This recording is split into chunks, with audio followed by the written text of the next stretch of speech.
बहुत सारे दावे किए गए, बच्चे बच्चियां बैठी हुई हैं, उनकी फुटेजेस चलाई गई, और बेचारी खवातीन लड़कियां जो हैं वो अपने चेहरे छुपा रही हैं हाथों से। ऐसा लगा कि एलिजिडली जैसे कोई और इलिसिट जो है वो मोटिव्स हो इस रेड के पीछे। उसी कंपनी के वहां नजदीक और भी जो है वो कॉल सेंटर मौजूद थे, वहां तो उन्होंने ऑपरेशन नहीं किया।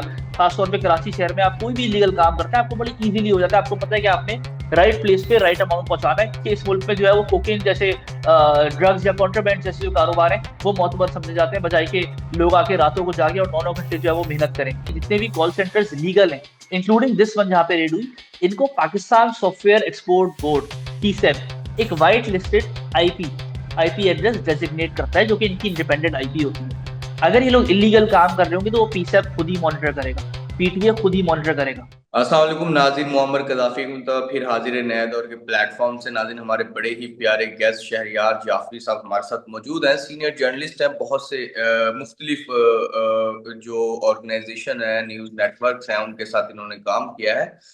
कराची के हवाले से वैसे तो हम इंटरनेट ये जो आईटी सेक्टर, इसके हवाले से बहुत सारी बातें गुफ्तगू करते हैं। इंडिया वहां चला गया, दुनिया आईटी सेक्टर में कहाँ पहुंची, लेकिन पाकिस्तान भी आईटी सेक्टर में बहुत ज्यादा काम कर रहा है। जो आजकल के हमारे नए नौजवान हैं वो बहुत ज्यादा इस सेक्टर में मेहनत कर रहे हैं और पाकिस्तान को भी आईटी में बहुत ऊपर तक ले जाने की कोशिश कर रहे हैं। जहां पर हमारे नौजवान नए जो यंग जनरेशन है वो ये तमाम काम करी, वहां ही हमारे कुछ इदारे, मतलब मैं मुबैना तौर पर इसलिए कहूंगा क्योंकि मैंने अपनी आंखों से नहीं देखा, लेकिन जो शहरियार जाफरी साहब है ये वहां से हमें वो चीजें बताएंगे जो इन्होंने देखी हैं, जो वहां पर हुआ है। कराची हमारा आईटी का हब है पाकिस्तान का। वहां पर बताया ये जा रहा है कि बहुत से कुछ हमारे इदारे जो आईटी में लोग कॉल सेंटर्स बनाकर काम कर रहे हैं, मुल्क में रेवेन्यू जनरेट कर रहे हैं और बहुत ज्यादा अच्छा काम कर रहे हैं, उनको, क्योंकि ये एक भत्ताखोरी और इस तरह के मामलात हमने ऑलरेडी बहुत ज्यादा देखे हैं कि किसी आईटी कंपनी से या किसी और से, मतलब किसी भी इदारे का कोई शख्स उठता है, फिर वो उससे कहता है आप इतने पैसे दे दो वरना हम इसे बंद करवा देंगे। अगर वो कोई शख्स नहीं मानता तो फिर उस पर क्रैकडाउन करवाया जाता है मुख्तलिफ इदारों के जरिए। तो इस तरह की बहुत सारी चीजें हुई हैं। कल रात की कुछ मालूमात हैं, कुछ चीजें हैं जो शहरियार जाफरी साहब हमें बताएंगे कि कराची में कॉल सेंटर पर छापा मारा गया। छापा इन सेंस के मतलब कि अचानक से कोई नोटिस नहीं, कोई चीज नहीं, क्योंकि वो एक कॉल सेंटर है, वो अचानक से गायब तो नहीं हो जाना था ना। उनको नोटिस भेज सकते थे, उन्हें बुला सकते थे, उनकी मुख्तलिफ चीजें हो सकती थी। लेकिन वहां पर जिस तरह नौजवानों को एक जिसे कहें कि उनकी इज्जतों के साथ खेला गया, वहां कुछ मीडिया के लोगों को, क्योंकि मैं खुद मीडिया से हूं, लेकिन जिस तरह उन्हें एक्सेस दी गई और लोगों को इज्जत के उनके साथ उनकी इज्जत को दागदार बनाने की कोशिश की गई। हालांकि ये एक आईटी का बड़ा अच्छा सेक्टर है, पूरी दुनिया इस पर काम करना चाह रही है। अब तो पाकिस्तान में स्मार्ट सिटी के भी बहुत सारी चीजें इस तरह की भी आ रही हैं। अच्छा शहरियार भाई, ये जो मामलात हुए हैं कल कॉल सेंटर पर, जिस तरह आपने बताया, एक तो ये मसला क्या है, किस चीज का कॉल सेंटर था, क्या काम हो रहे थे वहां पर, क्यों ये तमाम चीजें हुई और इसका बैकग्राउंड क्या है, एक तफसील से थोड़ा सा इसे बताएं ना। जी बिल्कुल, thank you very much Mohammed, बहुत शुक्रिया आपका। सबसे पहले मैं इसका आगाज यहाँ से करूंगा कि कराची में जो एक कॉल सेंटर्स का बहुत भुतान है, यहाँ की मशहूर इलाके हैं जहाँ पे कॉल सेंटर, सॉफ्टवेयर हाउसेज और आईटी कंपनीज मौजूद हैं। कराची के अंदर आपको अब कोई ऐसा वक्त नजर नहीं आएगा जिसका कराची शहर सोता है। कराची की फूड स्ट्रीट अब 24/7 हो चुकी है इन्हीं कॉल सेंटर्स की वजह से। कराची में ट्रैफिक आपको जो उसकी इशारे पे चलो उस पे हर वक्त रमादवद नजर आएगा, इसी call centre industry, IT industry की वजह से। क्योंकि जाहिर सी बात है ये वेस्टर्न टाइमिंग के हिसाब से चलते हैं, और कई लोगों को जो है वो कई हजार लोग जो है इससे इस इंडस्ट्री से वाबस्ता है, जिसके अंदर सिर्फ मर्द हजरात नहीं, खवातीन हजरात भी और यूनिवर्सिटी गोइंग बच्चे बच्चियां भी शामिल हैं। अब coming back to your question के ये रेड्स हो रही हैं, इनका क्या मामला है। अच्छा, कराची के अंदर जो है ना इलीगल कॉल सेंटर्स मौजूद हैं, इसमें कोई शक नहीं है, उसके उनके हॉट जोन्स हैं, सबको मालूम है। उन इलाकों का भी मैं नाम लेता हूँ, मलिर में मौजूद है, लांडी में मौजूद है, गुलिस्तान जौहर इस हवाले से मशहूर है, इक्का दुक्का शार फैसल में पाए जाते हैं, डीएच में पाए जाते हैं। लेकिन जिस रेट की हम अभी बात कर रहे हैं, जिसका आपने जिसकी तरफ इशारा किया, ये रेट पिछली रेट से बहुत मुख्तलिफ थी। मोहम्मद, होता यह है कि जितनी भी रेट्स इससे पहले मैंने एज अ जर्नलिस्ट देखी हैं, या इवन आपने देखी होंगी, कराची जितनी भी रेट्स की खबरें आती हैं, एनसीसीआईए या एफआईए कवर करती है उन रेट्स को, तो होता यह है कि जो मुल्जिमान होते हैं उनकी इस तरीके की तस्वीर आती है, जो कि पुलिस भी इसी तरह की तस्वीर जारी करती है। उनके उसमें उनका नाम और दीगर इंफॉर्मेशन होती है, चेहरा उनका ब्लर किया हुआ होता है, और जब वो उनको अपने थाने या एफआईए के दफातर में लेकर आते हैं तो तस्वीर को जो है वो मीडिया को जारी कर देते हैं। लेकिन ये रेड उससे मुख्तलिफ थी। मैं बता, जो रेड का मैंने आपको अंदाज बताया, दो दो दिन पहले तक इसी तरह रेड जोन थी, लेकिन ये जो रेड हुई है ये जुमेरात के दिन हुई है। बहुत बड़ा कॉल सेंटर है। गालिबन जहां तक मैं सुन रहा हूँ उसको 110 का नाम FIA दे रही है, मुझे इसका नाम एग्जैक्टली मालूम नहीं है। इस रेड के दौरान एक नई चीज देखने में आई। बहुत सारे दावे किए गए, बच्चे बच्चियां बैठी हुई हैं, उनकी फुटेजेस चलाई गई, और बेचारी खवातीन लड़कियां जो हैं वो अपने चेहरे छुपा रही हैं हाथों से।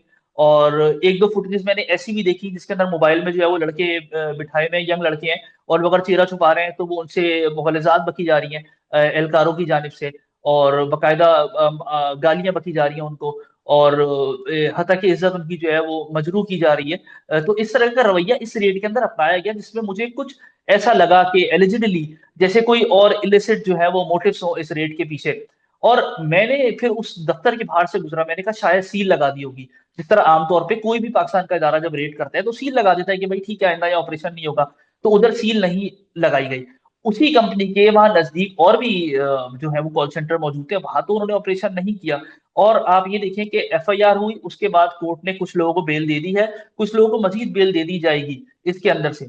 मेरी मालूमात ये है, जो कि कराची में इत्तेफाक से अफसोसनाक मकाम है, मीडिया किस तरफ जा रहा है कि कराची का, कि रिपोर्टिंग इस तरह हुई है कि जो FIA NCCI का नैरेटिव है उसको आगे लेके जाया गया, लोगों की इज्जतों से खेला गया, फुटेजेस चलाई गई लोगों की, और नाम ले लेके ये है। और कराची में करमाखान का मामला हुआ था, अगर आपको याद हो, उसने वो कॉल सेंटर चलाता था और उसने यंग बच्चे का कत्ल कर दिया था। तो इनके मालकान को भी अरमगान से जोड़ा जा रहा है। तो मतलब सनसनी इस तरह फैलाई जा रही है। किसी ने ये कोशिश नहीं करी कि सैकड़ों एम्प्लॉयज होंगे इन कॉल सेंटर्स के, जिस ग्रुप की हम बात कर रहे हैं, जिस पे रेड हुई गई है। किसी ने कोशिश नहीं करी कि इनसे राब्ता कर लेते, कोई लेगवर्क कर लेता, कोई रिपोर्टर, और जान लेता कि हकीकत में होता क्या है। मैंने जहां तक मालूमात निकाली है, ये कॉल सेंटर सिर्फ लीड जनरेशन का काम करता था।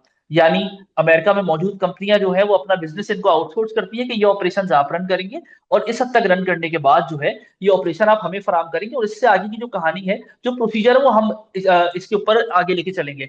लेकिन FIA ये कह रही है कि भाई यहाँ तो पैसे पेमेंट उतारी जा रही थी, बैंकिंग चैनल्स के थ्रू, बैंकिंग एप्स के थ्रू एप्स बनाई गई थी, और फ्रॉड जो है वो पिचेस इस्तेमाल हो रही थी। लेकिन मैं सवाल यही करूंगा, जहां FIA ये दिखाने में कामयाब हो गई कि बच्चे बैठे हुए हैं, लड़के लड़कियां बैठी हुई हैं, और इस तरह का एक माहौल उन्होंने दिखा दिया, बजाय कि वो ब्लर करते, और जो कैमरा कवानीन है ना, मीडिया ने उसकी जो है वो उसको मद्देनजर रखा।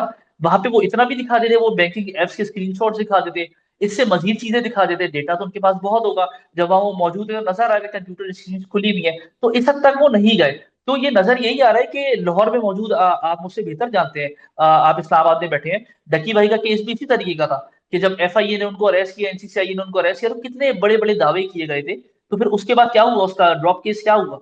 उस उन्होंने कहा बैटिंग में इन्वॉल्व है, इसमें इन्वॉल्व है, इसमें इन्वॉल्व है। मैं आपका एक टाइम थोड़ा सा और लूंगा। आपको मालूम है पिछले साल जो CTD का इदारा है पुलिस का, उसका एक केस सामने आया जिसके अंदर कुछ अफसरान को मुअत्तल किया गया। हुआ ये कि एक नौजवान को जो है किडनैप किया गया, और उसको इस तरह जाहिर किया कि उसको जो है वो कोई किसी क्राइम में इन्वॉल्व है, किसी उसमें इन्वॉल्व है, और जाहिर सी बात है नौजवान लड़का था, और वो अपनी अर्निंग इसी तरह फ्रीलांस सॉफ्टवेयर हाउस और इसी इंडस्ट्री से वाबस्ता था।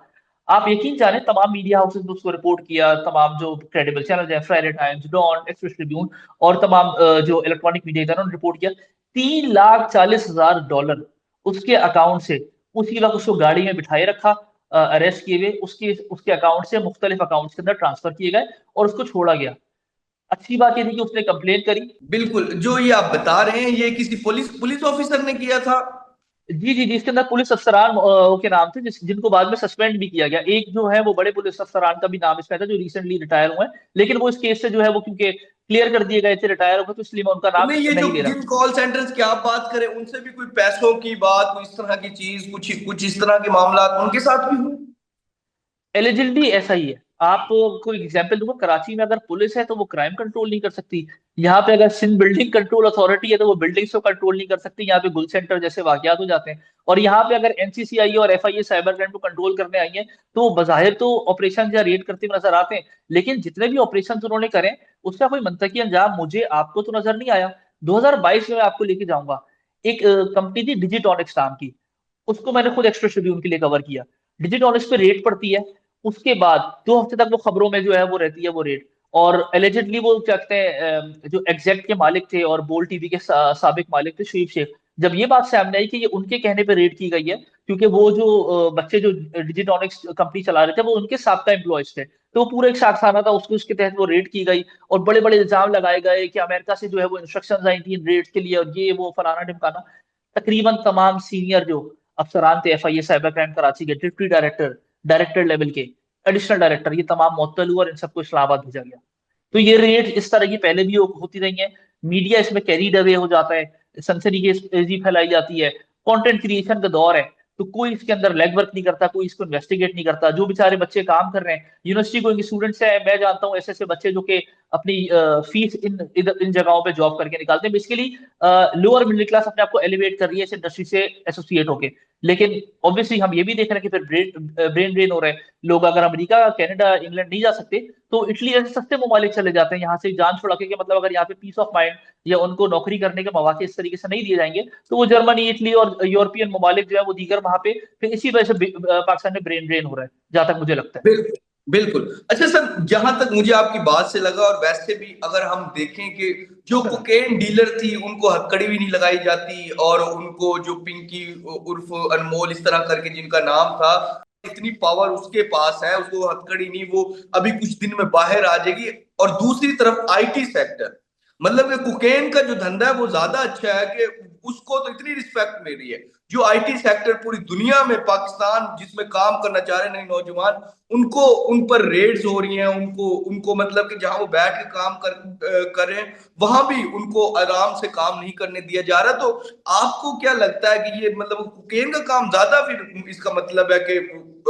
दिख रहा है कि वो ज्यादा रिस्पेक्टफुल है? बिल्कुल सही फरमा रहे हैं आप, आपने सही कंपैरिजन ड्रॉ किया। आप ये देखें कि वो जो फुटेज है उनकी, पिंकी साहिबा की, वो अदालत में चलती हुई आ रही है, पुलिस वाला उनको बकायदा एस्कॉर्ट करता हुआ आगे चल रहा है कि बीबी यहाँ जाना है, बीबी यहाँ जाना है। इसके बरक्स जब यहाँ पे रेड होती है IT सेंटर के अंदर, तो आप खवतीन को इस तरह बैठे हुए दिखा रहे हैं जो कि शरीफ घरानों की लड़कियां हैं, उनके भी घर बार हैं, आप उनकी फुटेज इस तरह की चलवा रहे हैं, आप ना वो कोई चैनल ब्लर कर रहे हैं, और ना कैमरा का खौफ है इस मुल्क में मीडिया चैनल्स को, ना अथॉरिटीज को किसी और अदालतों का खौफ है। तो आप बिल्कुल सही कह रहे हैं, अगर कोई इज्जत की रोटी कमा रहा है तो इस मुल्क में शायद बहुत मुश्किल काम है। खासतौर पे कराची शहर में आप कोई भी इलीगल काम करते हैं, आपको बड़ी इजीली हो जाता है, आपको पता है कि आपने राइट प्लेस पे राइट अमाउंट पहुंचाना है एलिजिटली, तो आपका वो काम हो जाएगा। लेकिन अगर आप इज्जत की रोटी कमाते हैं तो आपको नहीं पता, आप घर से निकले आपका मोबाइल छीनेगा, या आप मोबाइल महफूज तरीके से आप अपने घर पे वापस लेकर आएंगे। आप, आपके पैसे महफूज है, आपकी नौकरी महफूज है, आपका इदारा महफूज है या नहीं महफूज है। आप सही कंपेरिजन ड्रॉ कर रहे हैं कि शायद मेरे ख्याल है हम जो यहाँ बच्चे हैं उनको नहीं मालूम इसके इस मुल्क में जो है वो कोकेन जैसे ड्रग्स या कॉन्ट्राबैंड जैसे जो कारोबार है वो मोतबर समझे जाते हैं, बजाय के लोग आके रातों को जागे और 9 9 घंटे जो है वो मेहनत करें। बिल्कुल सही बिल्कुल आपने कंपेरिजन किया, अफसोसनाक बात है बहुत। बिल्कुल।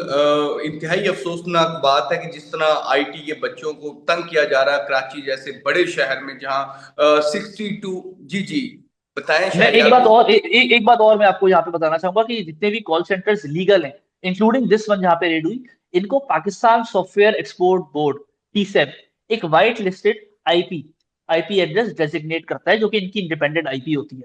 अगर ये लोग इलीगल काम कर रहे होंगे तो वो PSEB खुद ही मॉनिटर करेगा, PTA खुद ही मॉनिटर करेगा। या तो अगर ये रेड्स होती हैं तो उसके बाद उसी वक्त प्रेस रिलीज के अंदर FIA, NCCIA इसका मुतालबा करे कि भाई ये PSEB के लाइसेंसेस अगर आपने इन कंपनीज को, जो कि बकायदा PSEB की टीम आती है, वीडियोस बनाती है उस कंपनी की पूरी, और बच्चे बैठे होते हैं, उसका एक तरीकेकार है। PSEB का लाइसेंस इतनी आसानी से नहीं मिलता, तकरीबन महीने 1.5 महीने का प्रोसीजर है कि आपकी अगर पहुंच भी हो तो नहीं मिल सकता। तो या तो वो PSEB का इदारा सही काम नहीं कर रहा, या फिर FIA सही काम नहीं कर रही। तो अगर ये इदारे इसमें इन्वॉल्व है तो PSEB को आप लिख दें कि भाई इनके लाइसेंसेस कैंसिल किए जाए। तो ये इतनी आसानी से नहीं होता जो डब्बे का काम कर रहे हैं। मैंने एज अ जर्नलिस्ट उन जगहों को विजिट किया और मैं हैरान था कि छोटी छोटी खोलियों के अंदर, कमरों के अंदर वो काम हो रहा है, और 3 3 4 4 बच्चे बैठे हुए होते हैं, उनके पास डेटा आया हुआ होता है, और वो बस कॉलें मिला रहे होते हैं, और वो जो है वो अपने पास ही वो मोबाइल एप्स के अंदर जो पैसे उतार रहे होते हैं, कहीं शॉपिंग कर लेते हैं, कर लेते हैं। इसके बरक्स जिन कंपनीज को इन्होंने टारगेट किया है, यहाँ तो इनके मेरे ख्याल है 1000 से ऊपर तो इनके एम्प्लॉयज मौजूद हैं। तो अगर ये खबर पहले कभी बाहर होनी थी तो वो एम्प्लॉयज में कोई ना कोई तो एक नेक बच्चा होता जो कि कह देता कि यार मैं जहाँ काम करता हूँ वह इस तरह की जो है वो गैर कानूनी हरकत हो रही है। बिल्कुल। जी तो नाज़रीन, जिस तरह के अगर एक प्रॉपर इदारा है जो उनको चेक एंड बैलेंस उन पर रखता है, और उससे वो इशू करवाते हैं कोई भी अपनी ऑर्गेनाइजेशन या आईटी सेंटर या कॉल सेंटर बनाने के लिए, तो सबसे पहले उनसे रुजू किया जाना चाहिए था इन इदारों को, और उनके थ्रू उनका लाइसेंस कैंसिल करवाते तो वो कैसे चला पाते? फिर आपकी रेड भी ऑफिशियल होती, चीजें तमाम होती, लेकिन इस तरह रिपोर्टर्स को वहां पर घुसा कर और किस आईटी सेक्टर को बदनाम कर कर दूसरी जानिब कचहरियों में और जो अदालती सिस्टम है वहां एक कोकेन डीलर को बगैर हथकड़ियों के पेश कर कर क्या नौजवानों को, पाकिस्तान के नौजवानों को आप दिखाना चाहते हैं कि कौन सी चीजें ज्यादा रिस्पेक्टफुल है इस इन्वायरमेंट में, इस मुल्क में? तो ये हमारे इदारों को भी देखना चाहिए, बल्कि खास करके जो इन इदारों को देखते हैं और हमारे जो बड़े हैं, प्राइम मिनिस्टर और प्रेसिडेंट और जो तमाम स्टेक होल्डर्स हैं, उनको इस पर देखना चाहिए और सख्त एक्शन लेना चाहिए।